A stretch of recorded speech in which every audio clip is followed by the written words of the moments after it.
বন্ধুরা, কাল থেকে তো এশিয়া কাপ শুরু হচ্ছে। আর এবারের এশিয়া কাপে কিন্তু আটটি দেশ খেলবে। গ্রুপ এতে আছে ইন্ডিয়া, পাকিস্তান, ইউএই আর ওমান। গ্রুপ বিতে আছে শ্রীলঙ্কা, আফগানিস্তান, বাংলাদেশ আর হংকং। মূলত এই আটটা দেশ এবারের এশিয়া কাপ খেলবে। কিন্তু বন্ধুরা, তোমরা একটা জিনিস খেয়াল করে দেখেছো? এবারের এশিয়া কাপে কিন্তু ওমান, ইউএই, হংকং এর মতো দেশগুলি এবারের এশিয়া কাপ খেলছে। কিন্তু নেপাল কেন খেলছে না? নেপাল তো ভালো ক্রিকেট খেলে। ইতিমধ্যে তারা ভালো ভালো টিমকেও হারিয়েছে। তারা কেন এবারের এশিয়া কাপ খেলছে না? বন্ধুরা, নেপাল এবারের এশিয়া কাপ খেলছে না কারণ তারা এই এশিয়া কাপ খেলার যোগ্যতা অর্জন করতে পারেনি। বন্ধুরা, এশিয়ান ক্রিকেট কাউন্সিল আগে যেমন 4টে, 5টা, 6টা টিমের মধ্যে এশিয়া কাপ করাতো, কিন্তু এবারটার থেকে তারা 8টা টিমের মধ্যে এশিয়া কাপ করাবে।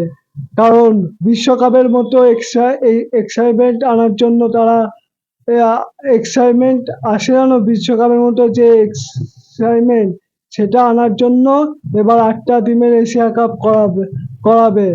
আর এই এশিয়া কাপে কিন্তু 5টা টিম আগের থেকে এই এশিয়া কাপ খেলার যোগ্যতা অর্জন করে ফেলেছিল। ইন্ডিয়া, শ্রীলঙ্কা, পাকিস্তান, বাংলাদেশ আর আফগানিস্তান। মূলত এই 5টা টিম এশিয়া কাপ খেলার যোগ্যতা অর্জন করে ফেলেছিল।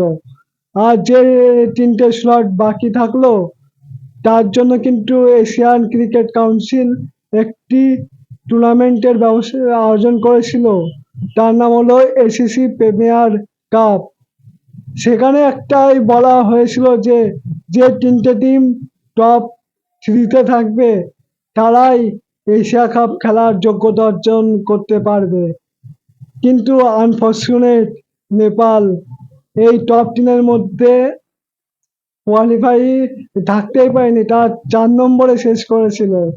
আর ইউএই, ওমান আর হংকং তারা কিন্তু টপ 3-তে শেষ করেছিল। তার জন্য ইউএই, ওমান, হংকং তারা এশিয়া কাপ খেলছে।